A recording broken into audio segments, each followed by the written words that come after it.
Ya, enseguida.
Ya, entonces nos habíamos quedado en las fases de implantación y habíamos indicado que existe una fase de aposición donde participan la progesterona y los estrógenos principalmente y participan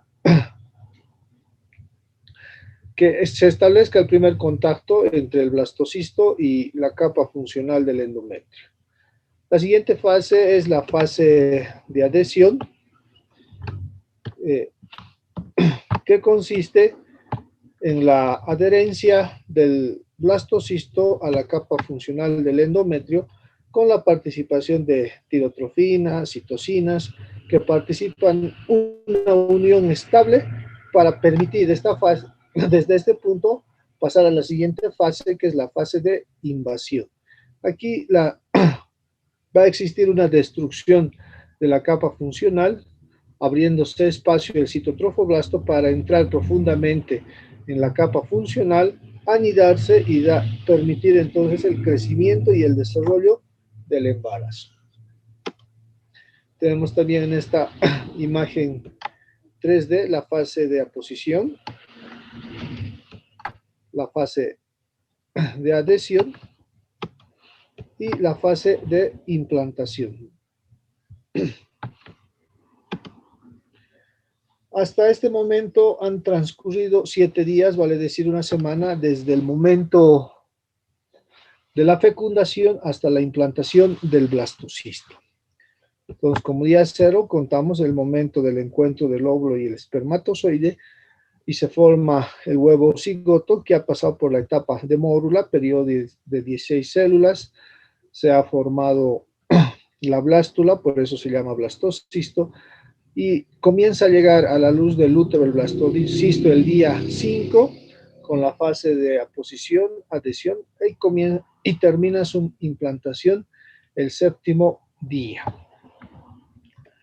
Para conocimiento de ustedes, y es importante recalcar que los métodos anticonceptivos de emergencia se basan en estos 7 primeros días del desarrollo del nuevo ser. Los primeros 3 días, conocen ustedes el día de la pastilla de emergencia o sus nombres comerciales como el Granic, el Tase o el Postinor 2, cuya fórmula química es el levonorgestrel, actúan acá en este periodo, desde el momento de la fecundación a la etapa de mórula, ¿no? 3 días después de la relación sexual se puede dar el Granic, el TAS, etcétera, lo que habíamos mencionado, cuya composición es el levonorgestrel. Existe otro anticonceptivo de emergencia que puede actuar hasta el día 5, que se llama el UPRIS, de nombre genérico es el acetato de hidropistal, que también va a actuar evitando así de esta forma la implantación, no va a inhibir al huevo cigoto hasta que no se produzca la implantación. Entonces tenemos dos opciones, jóvenes, hasta el tercer día el TASE, el Postinor o el Lanique, y hasta el día quinto el acetato de ulupristal, cuyo nombre comercial es el Lupris. Una vez inicia la implantación, ya no se puede utilizar los métodos anticonceptivos de emergencia o las pastillas de emergencia.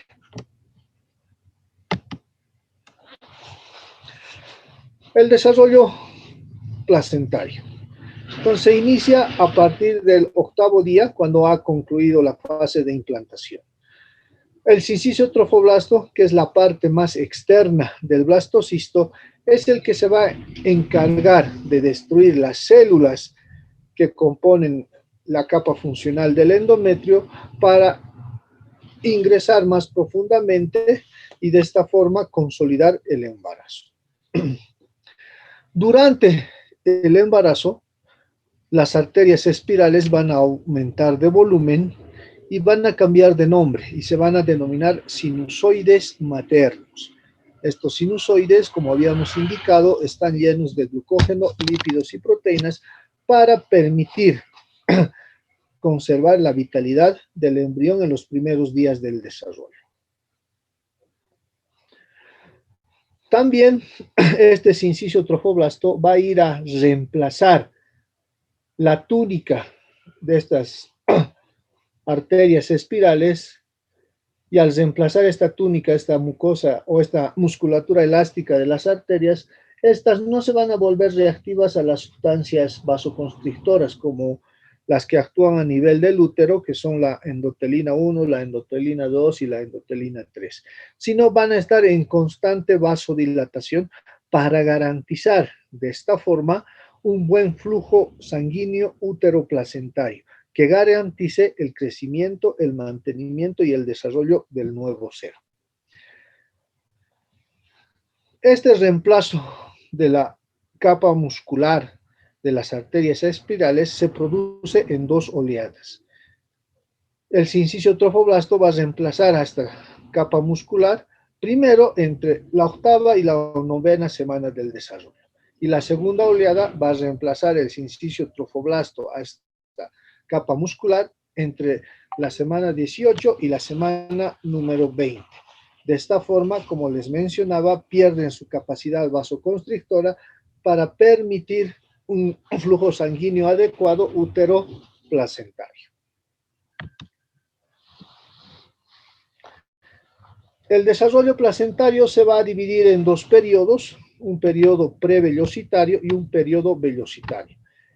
El periodo prevellositario se va a extender desde el día 6 hasta el día 13 del desarrollo y se va a subdividir en un periodo prelacunar y en un periodo lacunar. El periodo prelacunar se extiende desde el día 6 hasta el día 9 y se va a caracterizar porque el trofoblasto se va a diferenciar en dos hojas. Una hoja interna caracterizada por células con citoplasma basófilo y su membrana nuclear y celular bien establecida y recibe el nombre de citotrofoblasto. Y una capa externa que se llama sincitotrofoblasto, donde se han perdido los límites celulares y existen también células multinucleares. Este sincitotrofoblasto es el que va a ir perforando, destrozando la capa funcional del endometrio para permitir la implantación. El periodo lacunar, que se extiende desde el día 9 hasta el día 13, va a comenzar a formar pequeños espacios, pequeñas lagunas, por eso el nombre de periodo lacunar. Estas lagunas van a establecer un proceso de vacuolización y a medida que el sincicio trofoblasto va invadiendo, va a producir la erosión y la pérdida de la estructura arterial, o sea, de los sinusoides maternos, y esa sangre que se encuentra en las arterias aspirales va a comenzar a llenarse en los espacios lacunares. Y desde ese momento se va a establecer la circulación útero-placentaria. El periodo vellositario se extiende desde el día 13 hasta el día 16. Y este se va a caracterizar por la evolución y la especificación del desarrollo de las vellosidades que van a constituir el corión de la placenta. En un inicio tenemos las vellosidades primarias. Estas vellosidades primarias se van a caracterizar por formar columnas de citotrofoblasto internamente y revestidas externamente por sincicio trofoblasto. Al continuar el desarrollo, van a evolucionar y van a formar las vellosidades secundarias. Estas vellosidades secundarias se caracterizan porque el sincicio trofoblasto va a comenzar a diferenciarse y va a formar el endotelio vascular. Y estas vellosidades secundarias van a tener externamente al sincicio trofoblasto, revistiendo al citotrofoblasto, y sobre este citotrofoblasto se va a encontrar el endotelio vascular. Las vellosidades terciarias que aparecen en la última etapa del desarrollo del corium de la placenta van a tener en su interior células sanguíneas que se van a encargar específicamente del transporte de oxígeno. Así entonces vamos a tener la evolución desde las vellosidades primarias, secundarias, y nos vamos a quedar con las vellosidades terciarias. También se van a formar las vellosidades de anclaje o también llamadas vellosidades de arpón. Estas se extienden desde la placa coriónica hasta la decidua basal. Estas van a estar rodeadas por un endotelio vascular constituido por una mezcla del sincicio trofoblasto que recibe el nombre de capa fibrinoide de Nitabuch. De las vellosidades anclaje o de arpón van a nacer pequeñas ramificaciones que reciben el nombre de vellosidades nutricias. Estas tienen la función de captar el oxígeno y también permitir la absorción de nutrientes para el desarrollo y crecimiento del nuevo ser. Entonces, en esta imagen podemos ver el polo embrionario. Acá está el polo abenbrionario. Vemos todo este segmento trofoblasto. Y acá, de color café, sin límites celulares, vemos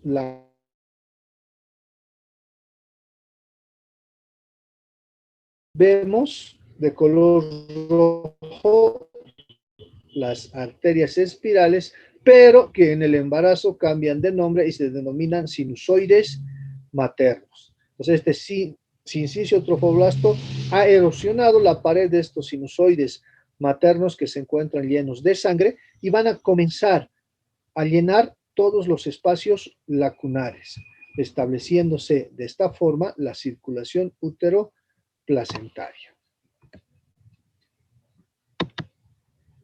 Resumiendo, dos periodos para el desarrollo de la placenta, prevellositario y vellositario. El prevellositario a su vez tiene una etapa prelacunar y una etapa lacunar.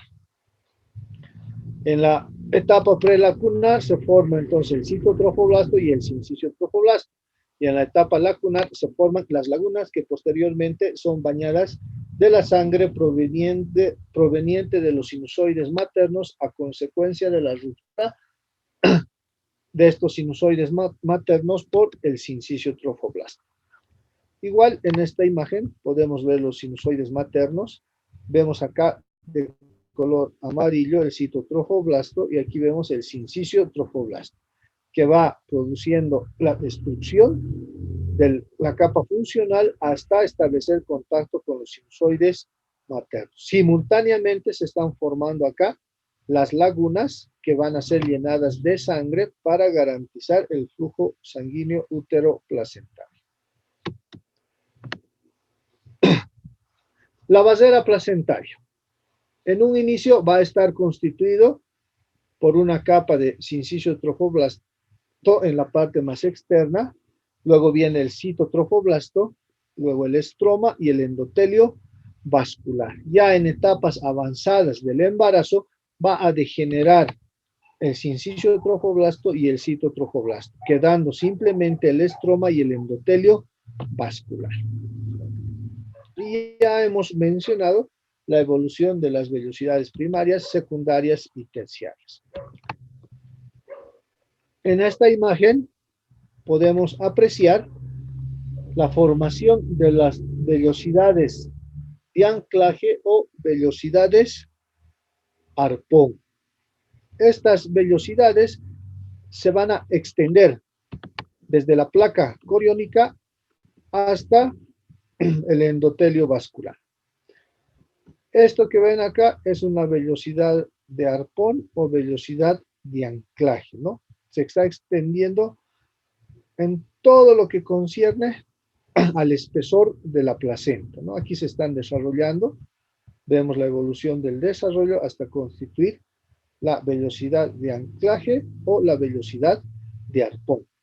De estas vellosidades nacen, pueden apreciar acá, pequeñas ramificaciones que consisten en las vellosidades nutricias y se encargan del intercambio de gases y también de la absorción de nutrientes. Igual aquí podemos ver la evolución de las vellosidades nutricias.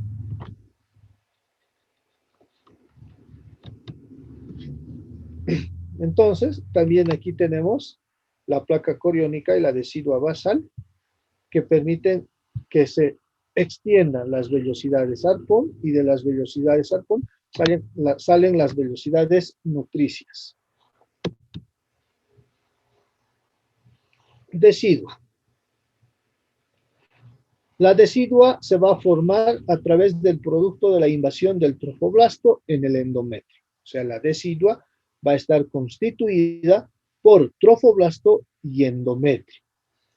Esta formación de la decidua va a necesitar, en primera instancia, el estímulo de los estrógenos, después de la progesterona y también de los factores secretados por el blastocisto en el momento de la implantación. Cuando se ha constituido la decidua, vamos a tener tres deciduas. La decidua capsular, que como su nombre indica, va a formar una cápsula alrededor del blastocisto, o sea, solamente va a cubrir al blastocisto, por eso se llama decidua capsular, lo va a encapsular. Tenemos la decidua basal, y su nombre nos indica, va a servir de base para formar conjuntamente el corión frondoso, la placenta. Y tenemos la decidua parietal o refleja. Y esta decidua parietal o refleja va a ir a cubrir el resto de la cavidad uterina. Entonces tenemos tres deciduas, ¿no? La capsular, que encapsula también ni chichito de edad que se duerma. la decidua que me pare. basal, que sirve de base conjuntamente el corión frondoso para que se desarrolle la placenta, y la decidua parietal o refleja.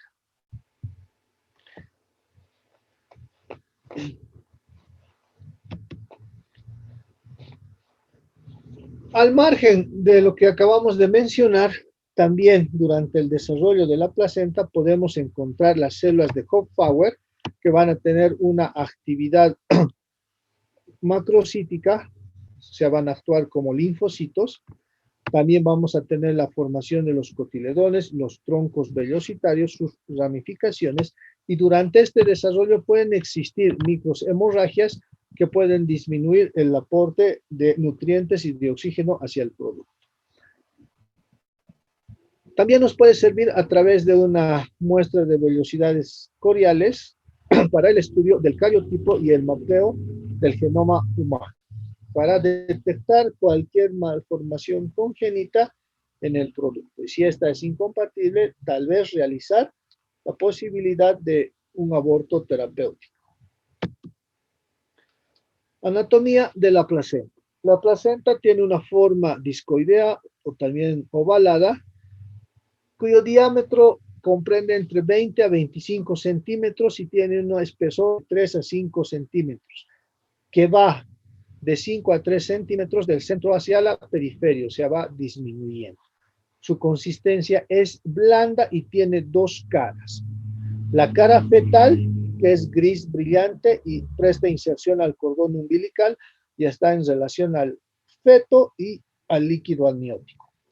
El cordón umbilical, que tiene una longitud de 20 a 80 centímetros y está constituido por dos arterias y una vena, y la gelatina de Wharton, que es una sustancia que le va a permitir evitar que el cordón umbilical se comprima contra las partes óseas fetales y maternas y de este modo evitar que se interrumpa el flujo sanguíneo que va de la placenta al feto. El cordón umbilical también se caracteriza porque va a efectuar movimientos de rotación sobre su propio eje, aproximadamente entre 20 a 40 torsiones sobre su propio eje.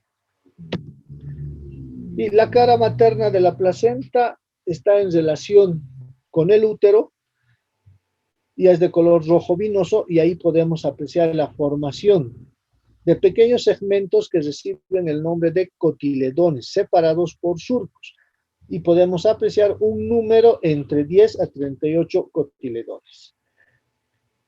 El peso de la placenta varía entre 280 a 700 gramos, como término medio 500 gramos. Entonces acá podemos apreciar la cara materna de la placenta. Podemos ver que existen pequeños surcos que delimitan a los cotiledones, que van en un número de 10 a 38, ¿no? Estos son los cotiledones. Esta es la cara materna de la placenta. Dentro de estos cotiledones es lo que se encuentra en lo que hemos mencionado, las vellosidades arpón o de anclaje, con sus vellosidades nutricias en cada cotiledón. Aquí tenemos la cara fetal de la placenta con la inserción del cordón umbilical con sus dos arterias y una vena, y la ramificación de las arterias umbilicales y las venas umbilicales que se van ramificando para formar los vasos coriales y llegar a cada cotiledón en forma específica. Entonces aquí tenemos la placenta que tiene la forma ovalada o discoide en su cara materna. Podemos apreciar que ha existido en esta placenta pequeñas hemorragias, por eso el color rojo vinoso oscuro, que varía con la estructura de la placenta que no ha sufrido desprendimientos. La cara fetal, que es brillante. Aquí vemos el cordón umbilical que tiene una inserción excéntrica. Podemos apreciar nudos falsos, acá del cordón umbilical. Y vemos aquí también el cordón umbilical con una inserción en raqueta o una inserción velamentosa, ¿no?, en las membranas corioamnióticas. También por ecografía se puede ver la estructura del cordón umbilical, una ecografía 3D. Aquí vemos las torsiones sobre su propio eje que hemos mencionado, que es entre 20 y 40. Y acá, ¿no?, podemos ver, ¿no?, esta es una torsión exagerada, ¿no? Este cordón umbilical tenía 120 torsiones sobre su propio eje, y esto disminuía el flujo sanguíneo de la placenta hacia el feto, y al no haber oxígeno, el feto estaba entrando en sufrimiento fetal y tenía que interrumpirse la cirugía de emergencia. Aquí vemos su composición: dos arterias, una vena, igual acá, dos arterias y una vena. Bueno, continuamos viendo la placenta con su inserción del cordón umbilical en la cara fetal y las torsiones sobre su propio eje.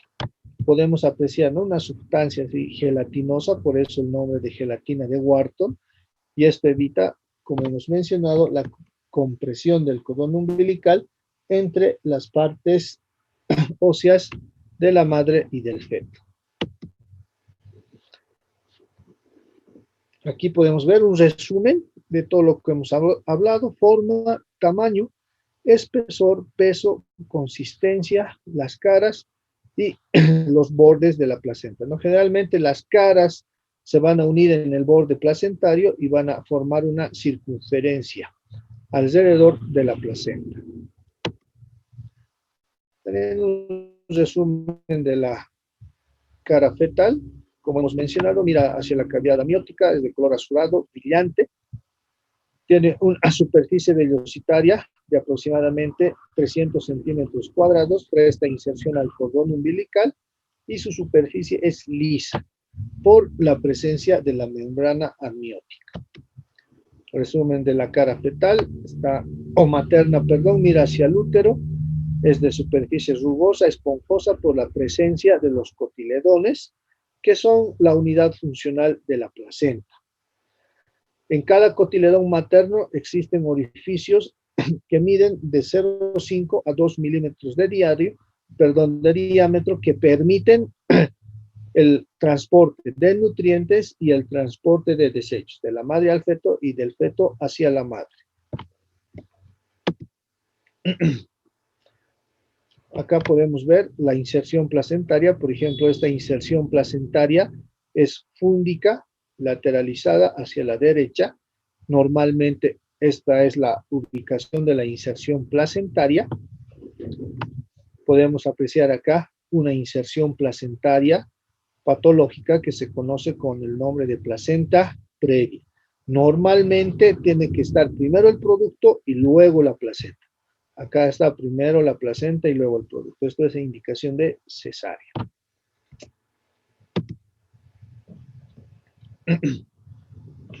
Su estructura tiene una placa corial revestida de amnios, donde se encuentra el espacio intervelloso constituido por los cotiledones, y una capa basal tapizada por la decidua basal.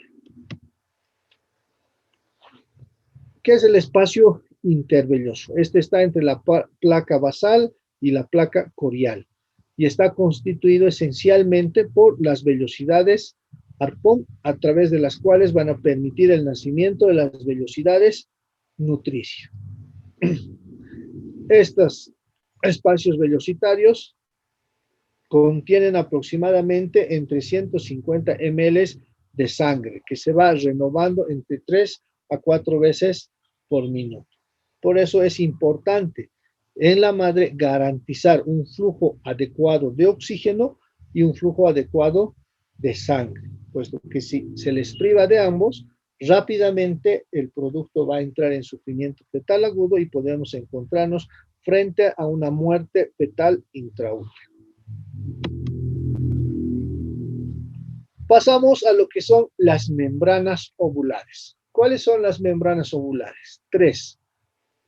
El amnios, que es la membrana interna, el corión, que es la membrana externa, y la decidua, que se va a delimitar a su extensión solamente donde se va a desarrollar la placenta.